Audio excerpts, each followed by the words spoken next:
Well, we got him. Late, but we got him.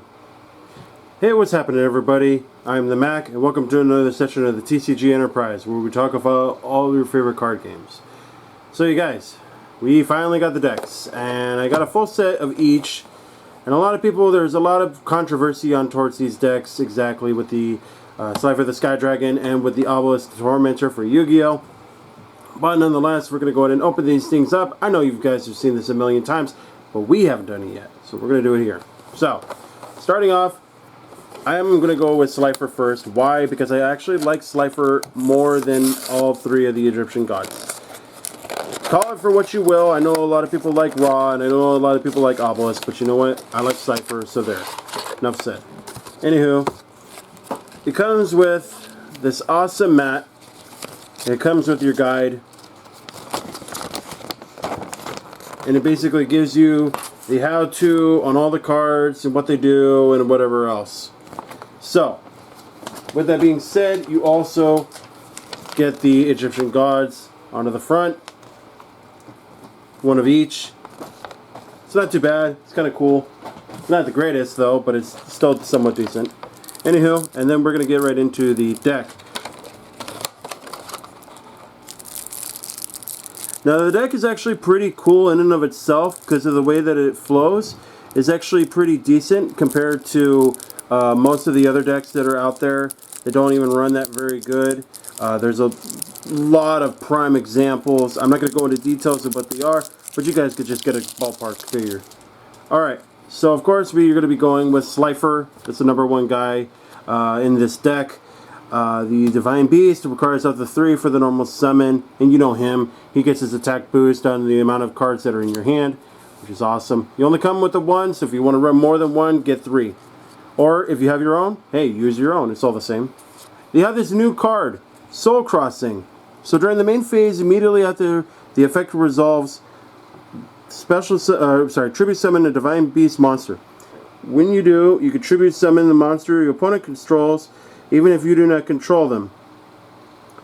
But if you tribute summon this way, you have to apply this effect. Until the end of the next turn, after the card resolves, you can only activate 1 card or effect per turn, not counting the effects of the Divine Beasts. So you can only activate 1 of these per turn, but that's actually pretty cool. Still nonetheless. And then, it comes with another one. It comes with Thunder Force Attack. This thing is insane. So, when this card's activation and effect cannot be negated, if you control a Slifer the Sky Dragon, destroy as many face-up monsters your opponent controls as possible. And then, if you activated the effect during the main phase, you can apply the following effect. Draw cards equal to the number of monsters destroyed by this effect and sent to your opponent's graveyard. And you can only attack with 1 monster this turn. Obviously, you're only attack with Slifer. Then you have a Millennium Seeker. When you take 1,000 or more battle damage or effect damage, with a special summon of this card from your hand, you can target 1 monster your opponent controls in their graveyard, except a monster with a questionable attack. Your opponent can choose 1 monster from their deck, except the monster with a questionable attack. And if they chose not to, then the target monster has a higher attack than the chosen monster. Special summon target monster to the field. And if you do, shuffle the monster, special summon the target from the targeted monster to the field. And if you do, shuffle the chosen one back into the deck. Otherwise, your opponent adds the chosen monster to the hand. You can only use this once per turn. Good God, what an effect. In any case, and then we have the Ultimate Divine Beast, which is one of their special traps. It's really nice and shiny. When an opponent's monster declares an attack, discard 1 spell or trap, then target a Divine Beast monster in the graveyard, special summon it in defense, then change the attack target to it. Then till the end phase, during the end phase, if you control a Divine monster, then you can destroy all face-up cards your opponent controls that activated their effects onto the field this turn. You can only use it once per turn. But that's still pretty good nonetheless. And we're going to basically build a deck around this thing. So, and then we're going to be going, we have Tellus, the little angel, the Reflector Slime, Harpy's Feather Dusters, which is basically what everybody wanted out from this deck, whatever.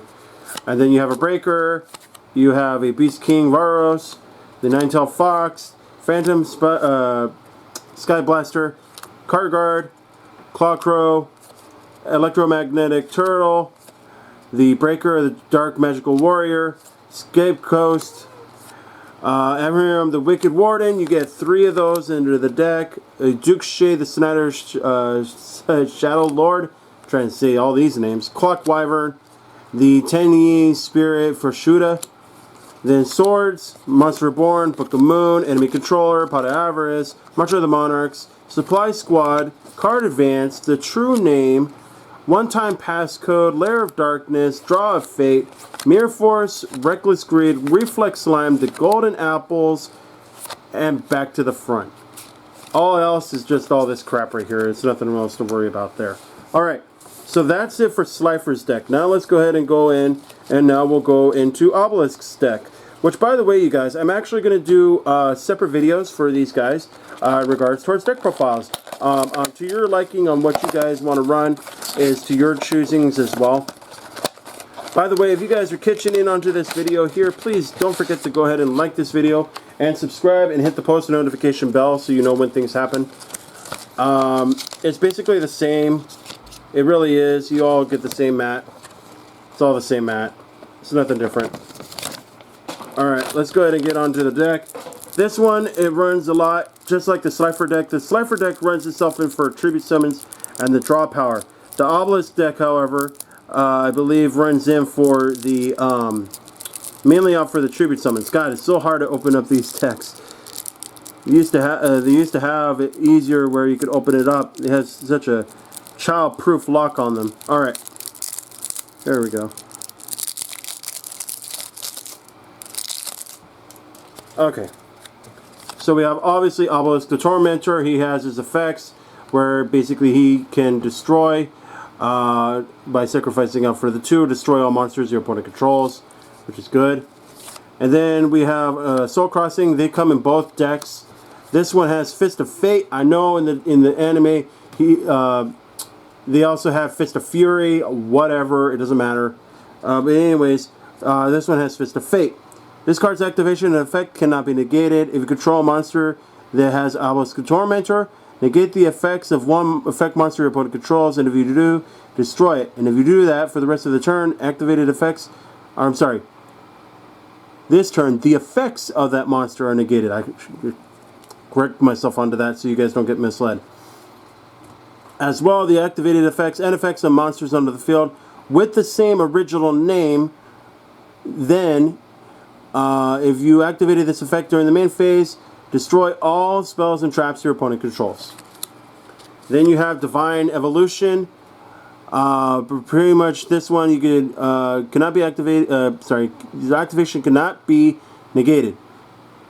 Choose one monster you control whose original type is Divine Beast or is named the Wicked Avatar, or Wicked Dreadroot, or the Wicked Eraser. Except monsters who are already affected by Divine Evolution. It'll gain 1000 attack defense. If its activation, its effect and activation, its activated effects cannot be negated, and it gains the following effect. When it declares an attack, you can make your opponent send one monster they control to the graveyard, their choice, which is decent. So then now we have a Level Wall Resist, another Angel 1, Mare, Harpy's Feather Duster, Nimble Momonga, you got 3 of those. We have a Babuzu, a Cyber Dragon, Hardened Dragon, Hamster, Mandragora, Saber Tiger, Salamandra, Disciple, Unmasked Dragon, Nimble Beaver, Witch, something Fox or whatever. Not. I'm running out of space and time and battery. Fortress, Brain Control, Monster Reborn, Capsule, Pot of Avarice, Summon, all of the forbidden cards, Supply Squad, Stormforth, Call of the Haunted, Cloning, Drowning Mirror Force, and that's it for the deck. So that's it for the deck. You guys want to see deck profiles, like and subscribe, comment down below for more. I'll catch you guys all later. Hit the notification bell so you don't miss anything.